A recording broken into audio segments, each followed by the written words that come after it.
Hi guys, I'm Nick Bester and welcome back to my channel. So when I first started running, my 5K time was just over 25 minutes.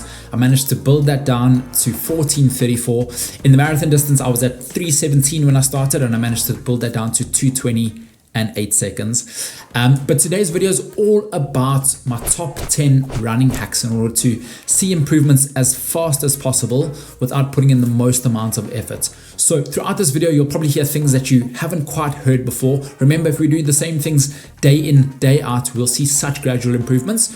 So incorporate these into your training and I promise you, you will get faster a whole lot quicker.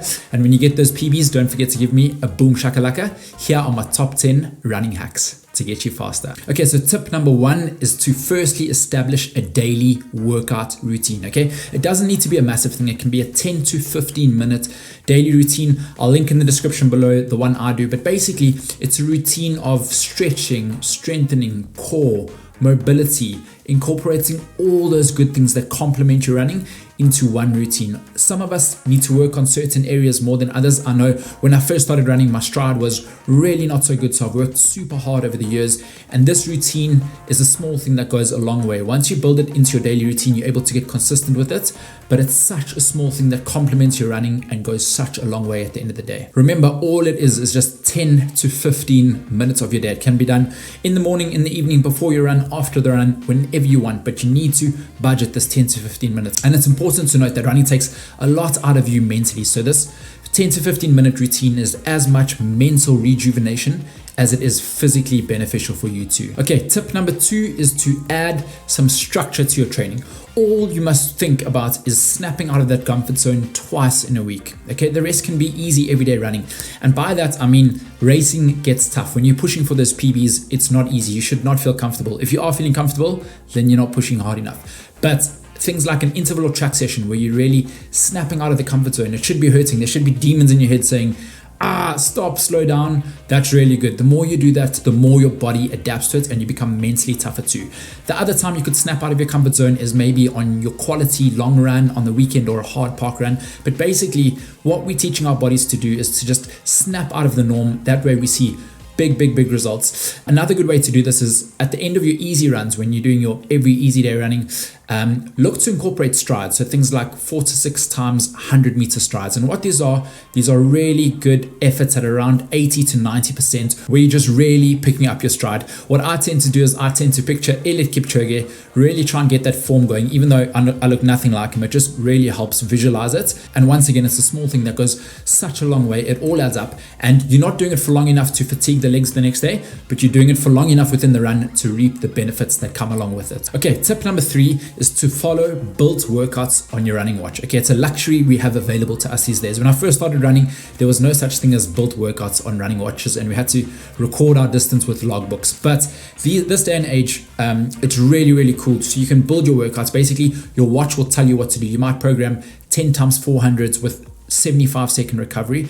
And that way your watch is beeping. It's telling you when to know to run fast, when to recover, and you can really focus at the job at hand. You're not constantly checking your watch, trying to lap press, looking at your splits. You focus at the job at hand and your watch is telling you what to do. If you're looking for a really feasible way to load productive sessions onto your watch, I've just launched the Best Athletics app. It's only £10 a month and you can find whatever plan suits you best. Send it to your watch and your watch will tell you what to do. If you're looking to upgrade on that, there's always the coaching option available if you're looking for something more personalized. But ultimately, get that session built into your watch, focus at the job at hand, and let your watch beep and tell you what to do. Okay, running hack number 4, incorporate that strength work into your training. Especially in your early years of running, your body takes a while to adapt to that running load. Remember, if you're incorporating that strength work, your muscles are stronger. They're able to handle the load that comes along with running. Running, it's a lot of impact on your body. So that strength work allows you to handle the training that you throw at it, as well as in that last third of the race. If you've got a stronger core, stronger muscles, when the going gets tough and the form starts dipping, that's when that strength work really comes through. By getting the strength work in, you're also giving yourself the best chance of remaining injury-free. And I'm not talking about massive strength sessions. Running is strenuous enough on the body by itself, but ultimately you're looking for one weighted, loaded strength session in a week, and the rest can just be everyday body weight stuff. Okay, on to number 5 we go. Choose that hilly route. I know when you leave the house, you've got an option. Do I go on my flatter route? Do I go on my hilly route? And generally, the flatter route normally wins. But you've probably heard that saying, heels pay the bills, and make that tough choice. Make training a bit harder for yourself. Remember, even for flatter races, heels are a crucial part to training. They help build stamina, they help build power, they get your heart rate nice and high without absolutely rinsing your body so you're not too tired the next day. They're crucial for running form. There's so many benefits to heels, so get those heels in even if we're targeting a flatter race. Okay, on to tip number 6. You need to do smaller sections within your weekly training at target goal race pace and faster. Okay, things like maybe 8 times 2 minutes with 1 minute recovery, and those 2-minute efforts should be at whatever you're targeting in your race and a little bit faster. And within these sessions, you're working hard, very, very hard, not all out racing, but very hard. You're pushing into that zone 5, almost hitting your maximum heart rate. And what you're doing is you're just getting the body used to the rhythm and flow at that speed. The more you do that, the more your body gets used to it, just making race pace feel a lot more comfortable and realistic come that big day. Okay, on to point number 7. This has got to do with super shoes. Okay, these super shoes / carbon fiber shoes have changed the world of running. I'm sure you're seeing records getting smashed left, right, and center. Yes, athletes, we've got a lot more research, but super shoes have a big part to play in that. And if you're lucky enough to be able to afford a pair, then I would get a pair for that big goal, that big race. There's definitely improvements that come along with these super shoes. Okay, you've got to be careful. You can't run all your runs in them, but save that fresh pair for that special day, that big PB we're going for. And these super shoes are suited for runners that are running quicker than 5 minutes a K or 8:50 per mile. So if you're running at that pace or faster, you will find these shoes beneficial. And hey, they're available to all of us, so we may as well make the most of it, get a pair, and give it absolutely all we've got. Okay, on to point number 8 we go, and this comes with 8 hours. We need to prioritize that sleep.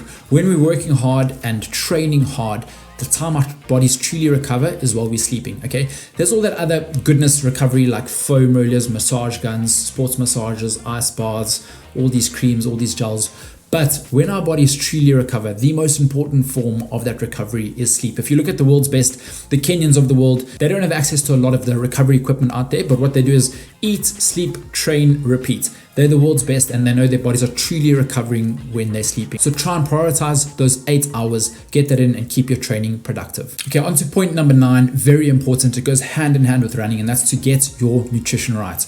We often say we are what we eat, and we want to give our bodies the good fuel and able to perform at productive levels and race at even higher levels. And by good nutrition is you want to keep your diet fairly clean. Of course, we're going to have cheat days here and there. We're not professional athletes, but try and keep a fairly clean diet in the build up to your goal target race. And look to have good carbs in the night before bigger sessions. So good carbs, things like whole wheat pasta, sweet potato, brown rice. And then after these sessions, as soon as we can, we want to get some good protein in. Aim for around 20 to 24 grams of protein with a bit of carbs so our bodies can absorb it well.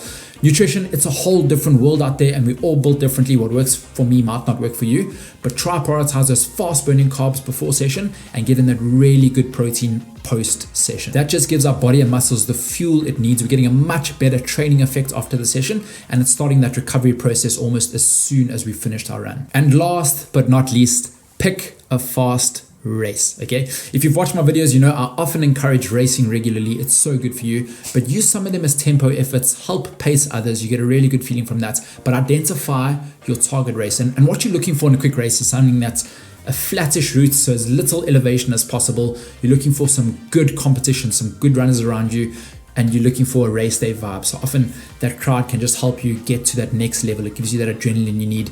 So identify that, and let's aim to peak at that goal race. So what that means is we train productively throughout, and then we taper off whatever the distance is, maybe a week or 2 weeks before, so we freshen up that body as much as possible. So come race day, we're giving ourselves the best possible chance, and we can find those extra few percent. So pick a fast route and give yourself the best possible chance. Okay, so I hope you found this video helpful. Go out there, go do this stuff consistently, and go and get quicker. But remember, when you get that PB, please do me 2 things. 1, give me your massive boom shakalaka, and 2, don't forget to treat yourself to a PB pizza.